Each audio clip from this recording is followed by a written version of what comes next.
Hello cuties, आप सब लोगों का स्वागत है मूवीज़ पनघट में। आज हम बात करने वाले हैं मे आई हेल्प यू के एपिसोड 5 की। एपिसोड की स्टार्टिंग होती है, डोंगजू अपना सामान सेट कर रही होती है और उसमें एक रिंग को भी चेक करती है। दूसरी साइड दिखाते हैं किम टेही उसी बच्चे जुनहो के बारे में सोच रहा होता है और फिर हमें पता चलता है कि किम टेही एक डॉक्टर था और वो उस बच्चे जुनहो को बचा नहीं पाया था। वो उसके फ्यूनरल में भी गया था बट उसकी हिम्मत नहीं हो रही थी उसकी फैमिली के पास तक जाने की, क्योंकि उसको यही लग रहा था कि उसी ने जुनहो को मार दिया है, वो उसको बचा नहीं पाता। और उसी टाइम पे डोंगजू ने भी अपनी यही फ्यूनरल डायरेक्टर वाली जॉब ज्वाइन की थी, इसीलिए उसका फ़र्स्ट क्लाइंट वही बच्चा जुनहो था।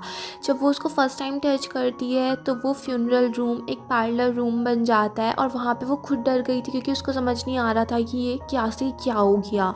वो उस बच्चे को देख के खुद ही डर गई थी। वो बच्चा पहले देखता है कि वो कहाँ है, फिर वो वहाँ से निकलने की कोशिश करता है बट उससे दरवाज़ा ही नहीं खुलता। पर डोंगजू जब खोल रही थी तब गेट खुल जा रहा था। वो बच्चा कहता है कि मेरी रिंग उस मार्केट में रह गई है, मुझे मेरी रिंग चाहिए, प्लीज़ तुम गेट खोलो और मुझे वो रिंग ला के दो, मुझे वो रिंग चाहिए। पर डोंगजू उसकी सुनती नहीं है, उसको धक्का दे के वहाँ से भाग जाती है, अपने घर पर जाती है, बेड पर छिप जाती है और तब भी उसके कानों में उसी बच्चे की आवाज़ गूंजती रहती है। डोंगजू ने अपना रूम बंद कर रखा था, उसके पापा भी बाहर से आवाज़ लगा रहे होते हैं बट डोंगजू गेट ही नहीं खोलती। फिर उसके पापा बेचारे थक हार के बैठ जाते हैं, तभी डोंगजू वहाँ से घर से भागते हैं। उसके पापा उसके पीछे पीछे ही भागते हैं बट डोंगजू आगे भाग जाती है। वो मार्केट में पहुँचती है, वहाँ पे सब जगह सर्च करती है बट इसको कोई भी रिंग नहीं मिलती। तो वो सोचती है कि सब पागलपन ही था। बट वो जैसे ही वहाँ से जा रही थी तभी उसकी नज़र पड़ जाती है, वहाँ पर एक रिंग पड़ी हुई थी और वो उस बॉक्स को खोलती है। आसपास के इलाके को देख के उसको समझ आता है कि ये वही जगह थी जहाँ पे उस बच्चे का घर था। जब वो पास की एक औरत से पूछती है तो उसको पता चलता है कि उस बच्चे की फैमिली तो कुछ दिन पहले ये सब जगह छोड़ के जा चुके हैं यहाँ से। और डोंगजू उनसे बात करने के लिए फ़ोन नंबर भी मांगती है बट उस नेबर के पास जो नंबर था वो नंबर लगता नहीं है और इस वजह से वो रिंग डोंगजू के पास ही रह जाती है। फिर अब प्रेजेंट में दिखाते हैं डोंगजू अपने अंकल से बात कर रही होती है और वो कहती है कि अब तो मुझे अपनी जॉब से रिज़ाइन ही करना होगा और वैसे ही मुझे ये जॉब पसंद नहीं थी और अब मुझे जिस एग्ज़ाम की तैयारी करनी थी उसकी मैं तैयारी भी कर लूँगी। बट उसके अंकल कहते हैं तुम्हारे चेहरे से कोई खुशी तो झलक नहीं रही और वैसे भी काम तो तुमने ठीक ही किया है ना, उसका हस्बैंड सही सलामत वापस आ गया। डोंगजू कहती है कि अब जब किमटे ही उसको मेरे बॉस को सारी सच्चाई बता ही देगा तो फिर तो मुझे जॉब से रिज़ाइन करना ही पड़ेगा ना। फिर डोंगजू कहती है कि बस एक ही थोड़ी सी प्रॉब्लम रह गई कि जो मेरा फर्स्ट क्लाइंट था वो बच्चा, मैं उसकी हेल्प नहीं कर पाई, उसकी रिंग मेरे पास ही रह गई।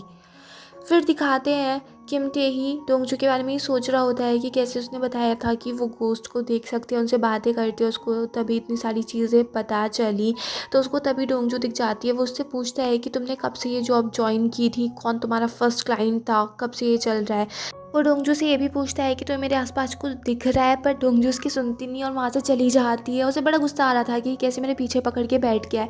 फिर वो उससे गुस्से में कह देती है कि बता दो मेरे बॉस को जो बताना, मैं खुद ही वहाँ से रिज़ाइन कर दूँगी। और फिर उससे कह देती है कि तुम कुछ मत बताओ, मैं खुद ही अपने बॉस को सारी सच्चाई बता दूँगी और फिर वहाँ से चली जाती है। जब सुबह को डोंगजू उठती है तो उसको याद आता है कि रात यार मैंने क्या क्या कह दिया, मुझे बॉस को खुद ही बताना पड़ेगा।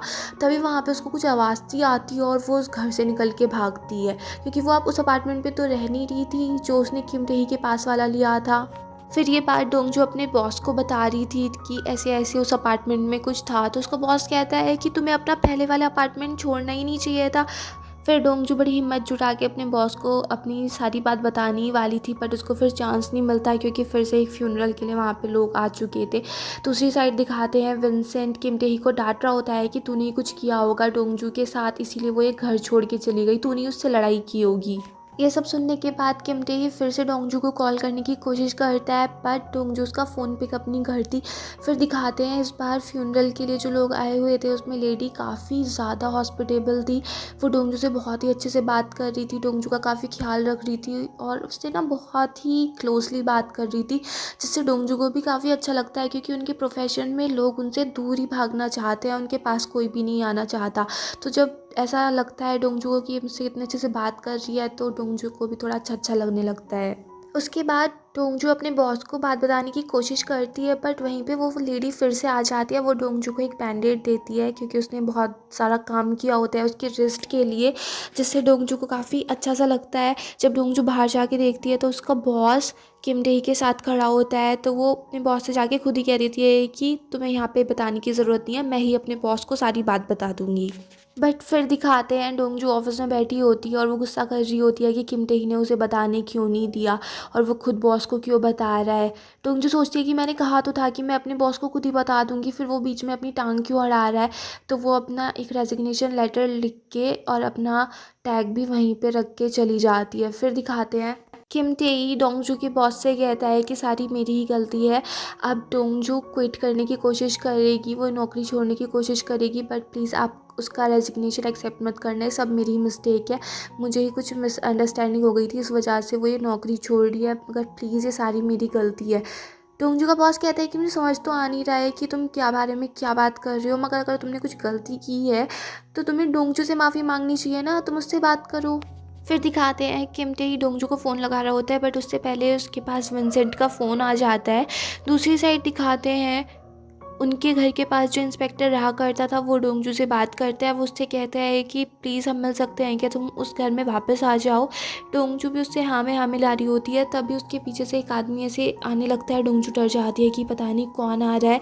वो उस इंस्पेक्टर से कहती है कि मैं इस वाली रोड पे हूँ, तो वो इंस्पेक्टर कहता है कि मैं भी यहीं पे हूँ। और जैसे ही वो जो डोंगजू का पीछा कर रहा था उसके पास आने वाला होता है, तभी सामने से किम टेही आ जाता है और वो आदमी कहीं और चला जाता है। किम टेही उससे कहता है कि मैंने तुम्हें अभी जाते हुए देख लिया था, इसलिए मैं यहाँ पे आ गया, तुम किससे बात करनी थी, तुम्हारा फ़ोन ही नहीं लग रहा था। और फिर वो डोंगजू को उसकी डॉर्मेट्री तक ले आता है, उससे कहता है कि तुम अब यहाँ पे मत रुको, अपना सारा सामान ले आओ, मैं तुम्हें वापस किसी अच्छी जगह लेके चलता हूँ। फिर वो दोनों बैग्स के साथ बैठ जाते हैं। किम टेही कहता है कि चलो वो रूम अभी तक खाली है, तुम वहीं पे रह लेना। डोंगजू कहती है कि ये तुम क्या बात कर रहे हो, कभी निकाल देते हो कभी इनवाइट कर लेते हो, मैं कोई ऐसी वैसी लड़की नहीं हूँ। किम टेही कहता है कि वो सब मेरी ही गलती थी, प्लीज़ मुझे माफ़ कर दो। तभी डोंगजू के पास उसके बॉस का मैसेज आ जाता है कि कल लेट मत होना, टाइम से आ जाना। और तभी वहाँ पे बस आ जाती है, वो दोनों बस में बैठ जाते हैं और बस अचानक से ही चल पड़ती है, जिस वजह से किम टेही को भी झटका लगता है, वो सीट पे गिर जाता है और उसके ऊपर डोंगजू आगे गिरती है। फिर वो दोनों में थोड़ा सा ऑकवर्डनेस हो जाती है। दूसरी साइड दिखाते हैं डोंगजू का बॉस देखता है कि डोंगजू ने वहाँ पे रेजिग्नेशन लेटर रखा हुआ था, वो उसे पढ़ के हंसने लगता है कि पता नहीं ये लड़की क्या क्या सोचने लगती है, और वो उसको फाड़ देता है। तभी उसके पास कॉल आ रही थी, जो वो बाहर जाता है, वहाँ पे एक लेडी अपने बच्चे के साथ आती है। वो उससे कहती है कि मुझे लगा था तुमने अपना नंबर चेंज कर दिया, बट तुम्हारा नंबर अभी भी वही है और मेरा नंबर भी वही है।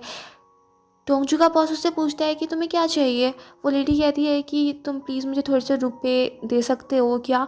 फिर दिखाते हैं डोंगजू और किम टेही घर तक आ जाते हैं। नेक्स्ट मॉर्निंग डोंगजू उठती है, वो बहुत सारे फ्लावर्स लेके फ्यूनरल होम में जा रही होती है। तभी रास्ते में वो एक लड़की के साइड से गुजरती है और वहाँ पे दिखाते हैं जो लड़की उसके साइड से गुजरी थी वो वहाँ पे चेक करती है। एक ओल्ड मैन था जिसकी हालत काफ़ी ख़राब सी लग रही थी, वो उसको चेक करने लगती है। तभी डोंगजू भी देखती है कि वहाँ पे एक बूढ़ा आदमी है और उसकी तबीयत काफ़ी ख़राब हो रही है, तो वो जल्दी से एम्बुलेंस को बुला लेती है और फिर वो उस आदमी को एम्बुलेंस में भेज देते हैं। और वो लड़की भी डोंगजू को थैंक्स बोलती है कि अगर तुम नहीं होती तो कंडीशन और ज़्यादा बिगड़ सकती थी। फिर डोंगजू जब उन फ्लावर्स को लेके जा रही थी तो उसको किम टेही मिल जाता है। वो किम टेही को बताती है कि ये फ्लावर्स किसी के लिए गिफ्ट हैं। फिर दिखाते हैं डोंगजू का बॉस उस लेडी को जो उससे रुपए मांग रही थी उसको अपना क्रेडिट कार्ड भी दे देता है। वो लेडी लेना नहीं चाहती थी, पर डोंगजू का बॉस उससे कह देता है कि ये तुम्हारे लिए नहीं है, ये अपने बच्चे के लिए यूज़ कर लेना। फिर दिखाते हैं डोंगजू के बॉस का मूड कुछ ठीक नहीं होता। फिर दिखाते हैं डोंगजू वो फ्लावर्स अपने नेक्स्ट क्लाइंट को दे देती है, जो बहुत ज़्यादा केयरिंग लेडी थी, उसकी सास को। वो कहती है कि तुम मेरी बहू से तो मिली होंगी, वो बहुत ज़्यादा केयरिंग है ना, वो बिल्कुल मेरी बेटी जैसी है। तो उन्होंने वो फ्लावर्स इसलिए मंगाए थे क्योंकि उनका ये था कि अब मैं अपनी इस ज़िंदगी के बाद अपनी माँ से मिलूँगी, उनको ये फ्लावर्स दूँगी तो वो बहुत ज़्यादा खुश हो जाएंगी, उनके साथ रहूँगी। तो वो अपनी माँ के बारे में काफ़ी ज़्यादा बात कर रही थी, जिसको देख के डोंगजू को भी थोड़ा सा इमोशनल हो जाती है। उसको भी अपनी माँ याद आ रही थी क्योंकि वो भी अपनी मॉम से कभी नहीं मिली थी। फ्यूनरल के बाद वो लेडी डोंगजू से कहती है कि अगर तुम नहीं होती तो ये सब काम अच्छे से नहीं हो पाता, तुमने बहुत कुछ किया है, इतना तो कोई फैमिली मेम्बर भी नहीं करता है। और वो फ्लावर्स के पैसे डोंगजू को देने वाली थी, तो डोंगजू कहती है कि नहीं, ये तो मैंने अपने पैसों से अपनी मर्ज़ी से किया है, मैं इतना कुछ करना चाहती थी। फिर उसमें से कुछ फ्लावर्स बच गए थे तो वो उस लेडी को दे देती है। पहले तो वो लेडी ले नहीं रही थी, फिर वो ले लेती है और उन फ्लावर्स को लेते ही उसका थोड़ा सा मुंह ऐसे ही बन जाता है। फिर दिखाते हैं किम टेही भी उसी फ्यूनरल होम में आता है एक पिज़्ज़ा लेके। फिर दिखाते हैं 4 डॉक्टर्स आपस में डिस्कस कर रहे थे कि किम टेही अपने आप को गुनहगार क्यों मानता है और अभी तक वो रिकवर नहीं हुआ, अब वो शायद कभी वापस भी नहीं आएगा। और फिर वो लोग बात करने लगते हैं कि वो अब एक दूसरी कंपनी में काम कर रहा है और उस दिन वो एक लड़की को प्रपोज भी करने वाला था। फिर दिखाते हैं डोंगजू जैसे जा रही होती है तभी वो एक बच्चे से टकरा जाती है, वो उसको उठाती है, उससे पूछती है उससे ज़्यादा चोट वोट तो नहीं लगी। तभी उस बच्चे की माँ भागती भागती वहाँ पे आ जाती है। वो वही वाली लेडी थी जो डोंगजू से बहुत अच्छे से बात कर रही थी और वो अपने बेटे को वहाँ से एकदम से ले जाती है और फिर अपने बेटे से कहती है कि तुम उस लड़की का हाथ मत छो। उसका हाथ अच्छे से साफ़ करने लगती है कि वो गंदी है, वो गंदी गंदी चीज़ों को छूती है, वो मरे हुए इंसानों को छूती है और उसके हाथ को तुम्हें कभी टच नहीं करना है। तो वो और ये जो मरे हुए इंसान होते हैं ना, ये ऐसी गंदे से होते हैं। तभी वहाँ पे किम टेही भी आ जाता है और वो ये सारी बातें सुन लेता है और फिर वो लेडी डोंगजू के दिए हुए फूलों को भी फेंक देती है। फिर किम टेही उसको उसका पिज़्ज़ा पकड़ाता है और साथ में डोंगजू वाले फ्लावर्स भी उसके पिज़्ज़ा पे रख देता है। उस लेडी का बेटा कहता है कि तुमने फेंक दिए थे ना, ये गंदे थे ना, तुम इनको वापस क्यों ले आए। उसकी माँ अपने बेटे का मुंह बंद करा रही होती है, बट वो बेटा अपने पापा से जाके कहता है कि पापा, ग्रैंड माँ गंदी थी ना, वो डर्टी थी ना, मॉम ने मुझे अभी बताया है। वहाँ पे जितने लोग थे सब शॉक्ड हो जाते हैं कि ये औरत अपने बेटे को क्या सिखा रही है।